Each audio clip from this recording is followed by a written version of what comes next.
South ఇండియాలోని అతి తక్కువ ధరలకి రత్నాలనందించే ఏకైక సంస్థ 6JVR. నమస్తే, నేను Keshav. Welcome to Suman TV.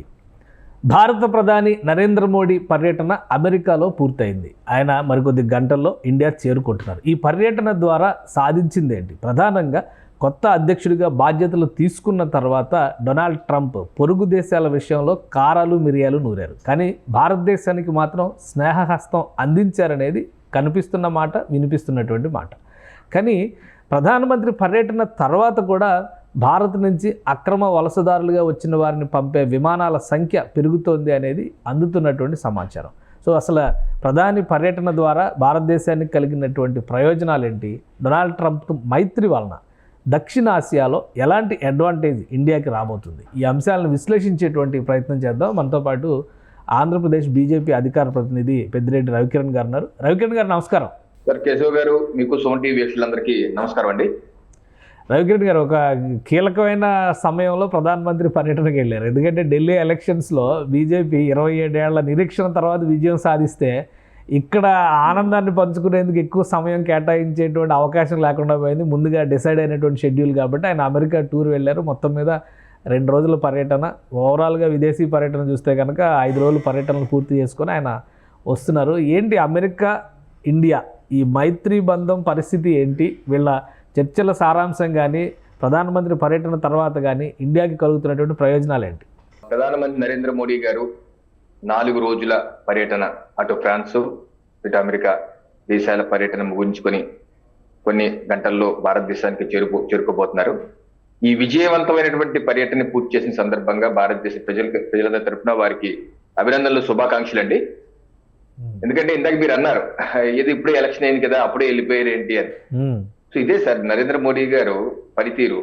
గత 25 సంవత్సరాలుగా ప్రభుత్వ బాధ్యతల్లో అటు ముఖ్యమంత్రిగా గాని ప్రధానమంత్రిగా గాని కంటిన్యూస్ గా 2.5 దశాబ్దాలుగా కనీసం ఒక్క రోజు కూడా సెలవు తీసుకోకుండా పనిచేస్తున్నటువంటి ఏకైక ప్రజానాయకుడు ప్రధానమంత్రి నరేంద్ర మోడీ గారండి. అంతకుముందు ఒక 25 సంవత్సరాలు ప్రజా జీవితంలో రాజకీయంలో కాకుండా ప్రత్యక్షంగా సంఘ పరివారంలో దాంట్లో పనిచేసుకుంటూ వెళ్ళారు.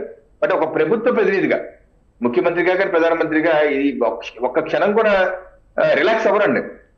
ఎప్పటికప్పుడే ప్రణాళికలు, నెక్స్ట్ ఏంటి భారతదేశం కోసం ఏం చేయాలి, ప్రజలకు ఏ రకంగా చేయాలి, ఆ పనులు ఉంటే దానిలో భాగంగా ఈ పర్యటన కూడా ఇది అత్యంత విజయవంతమైన పర్యటన అండి. అమెరికా దేశం 2 రోజుల పర్యటన.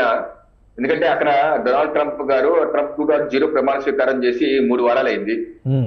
ఆయన యొక్క ఆగమనంతోనే దేశంలో, ప్రపంచంలో కూడా ఒక వైబ్రేషన్ రాక ముందు నుంచే భయపడుతుంది ప్రపంచంలో చాలా దేశాలు. ఏ రకమైనటువంటి ట్రేడ్ వార్ ఉండబోతుంది, మన మీద సుంకాలు పడిపోతాయి, లేకపోతే రకరకాల ఎకో సిస్టమ్ ఉంది, ఇది డీప్ స్టేట్ ఎకో సిస్టమ్. వాళ్ళు బెంబేలు ఎత్తిపోయి వాళ్ళు చేసినటువంటి దుర్మార్గాలు, దాష్టికాలన్నీ ఎక్కడికి బయటకు వస్తారని చెప్పి వాళ్ళు బెంబేలు పెట్టిపోయి వాళ్ళ ద్వారా ఏ దేశాల్లో అయితే రిజీమ్ చేంజ్ చేశారో అక్కడ ఉన్నటువంటి కూర్చున్న వ్యక్తులు కూడా భయపడుతున్న తరంలో ఆయన జనవరి 20 తారీఖు బాధ్యత తీసుకున్న డొనాల్డ్ ట్రంప్ గారు వారి సరిహద్దు దేశాలు కెనడా, మెక్సికోయే కాదు, మన భారతదేశ సరిహద్దు దేశం చైనాను కూడా ట్రేడ్ పన్నులు, సుంకాలు విధించేశారు. రెసిప్రోకల్ ట్రేడ్ అంటారు, రెసిప్రోకల్ టారిఫ్స్ వాళ్ళు వేశారు. చైనా ఏమంటారు, లేకపోతే మేము ఒప్పుకోము, ఇలా చేస్తే ఎలా కుదిరితే మేము వరల్డ్ ట్రేడ్ ఆర్గనైజేషన్కి వెళ్తాం, అక్కడ ఫిర్యాదు చేస్తాం, మీ మీద కేసు చేస్తాం, మీ గురించి అక్కడ తేల్చుకుంటాం మీ మీద అంటే అంటాం. అలాగే కెనడా, అలాగే మెక్సికో, అలాగే యూరోపియన్ దేశాల్లో కొన్ని దేశాలు. సో ఈ రకమైన పరిస్థితులు ఉన్నాయి. ఈ నేపథ్యంలో భారతదేశానికి అత్యంత మిత్రుడుగా ఉన్నటువంటి డొనాల్డ్ ట్రంప్ గారు, మరీ ముఖ్యంగా ప్రధానమంత్రి నరేంద్ర మోడీ గారికి బాగా ఆప్తులని చెప్పుకునే డొనాల్డ్ ట్రంప్ ఏ రకమైనటువంటి ట్రీట్మెంట్ భారతదేశానికి, ఏ రకమైన స్థానం భారతదేశ ప్రధానమంత్రికి ఇవ్వబోతున్నారు అన్నది సర్వత్రా ఉన్నటువంటి ఒక ఉత్కంఠ ప్రపంచవ్యాప్తంగా. అలాగే ప్రపంచవ్యాప్తంగా ఉన్నటువంటి వివిధ కాన్ఫ్లిక్ట్, యుద్ధాలు, యుక్రెయిన్ రష్యా యుద్ధం, అలాగే హమాస్ ఇజ్రాయెల్ మధ్య ఉన్నటువంటి మిడిల్ ఈస్ట్ లో ఉన్న సంక్షోభం, అలాగే బంగ్లాదేశ్ లో ఉన్న సంక్షోభం, సిరియాలో ఉన్న సంక్షోభం, ఇటువంటి సంక్షోభాల్లో ఏ రకమైనటువంటి ఇది ఉండబోతుంది అన్నది చూసాం. ఈ 2 రోజుల పర్యటన మనం వ్యక్తిగతంగా చూస్తూ వాళ్ళిద్దరి మధ్య ఉన్నటువంటి ఎంతో ఇదిగో చక్కని కౌగిలించుకుంటూ we miss you, I'm missing you, నేను నిన్ను మిస్ చేసుకుంటున్నా అని చెప్పి డొనాల్డ్ ట్రంప్ గారు తను నోటితో చెప్పడం, అలాగే రాతపూర్వకంగా Mister President you are great అని రాసి సంతకం పెట్టి మరి ఆయన యొక్క పుస్తకాన్ని బహుకరించారు నరేంద్ర మోడీకి, యు ఆర్ గ్రేట్ అని చెప్పేసి. అలాగే యు ఆర్ గ్రేటెస్ట్ నెగోషియేటర్, నువ్వు మంచి మీరు అత్యంత నెగోషియేట్ నేను కాదు మీరు నెగోషియేటర్ అని చెప్పేసి ఏ రకంగా వ్యక్తిగతంగా ప్రధానమంత్రి నరేంద్ర మోడీ గారికి వారు ఇస్తున్నటువంటి గౌరవ మర్యాదలు ఇది 140 కోట్ల ప్రజలకు ఇస్తున్నటువంటి గౌరవ మర్యాదగానే మనం భావించాలని. ఎందుకంటే రైట్ భారతదేశ ప్రజలు 3వ టర్మ్ 60-70 సంవత్సరాల తర్వాత 3వ టర్మ్ ఒక ప్రధానికి అవకాశం ఇవ్వటం ఇది ఒక అరుదు. అందుకనే ప్రపంచ దేశాలు కూడా నరేంద్ర మోడీ గారిని అంత ఇదిగా నెత్తినే పెట్టుకుంటా కారణం అది. ఎందుకంటే ఇంత పెద్ద ప్రజాస్వామ్య దేశం ఈ నాయకుడిని 3వ టర్మ్ కూడా ఎన్నుకున్నారంటే వా ఈయనలో ఏదో ఉంది అని చెప్పేసి ప్రపంచ దేశాలు కూడా చూస్తున్నారు. అయితే భారతదేశానికి ట్రేడ్ పరంగా వ్యాపార పరంగా ఏం జరిగింది మంచి అంటే ఇప్పుడు ఈ నిన్న 2 రోజుల్లో పర్యటనలో జాయింట్ ప్రెస్ స్టేట్మెంట్ కూడా మనం చూస్తే కేశవ్ గారు అటు డిఫెన్స్ ప్రొక్యూర్మెంట్ అలాగే ట్రేడ్ అలాగే ఎనర్జీ అంటే విద్యుత్ రంగాలు అలాగే విద్య అలాగే నూతన ఆవిష్కరణలు వీటి రంగంలో కీలకమైనటువంటి అడుగుపడింది. ఓకే ఇప్పుడు ఉదాహరణకి డిఫెన్స్ తీసుకోండి.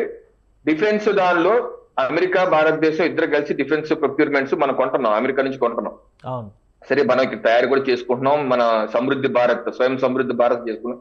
బట్ ఏంటంటే మనకున్నటువంటి థ్రెట్స్ ఉన్నాయి, అటు పాకిస్తాన్ చైనా ఇటు బంగ్లాదేశ్, ఇప్పుడు మారిన బంగ్లాదేశ్ లో కూడా మనకి ఇబ్బందులు ఉన్నాయి.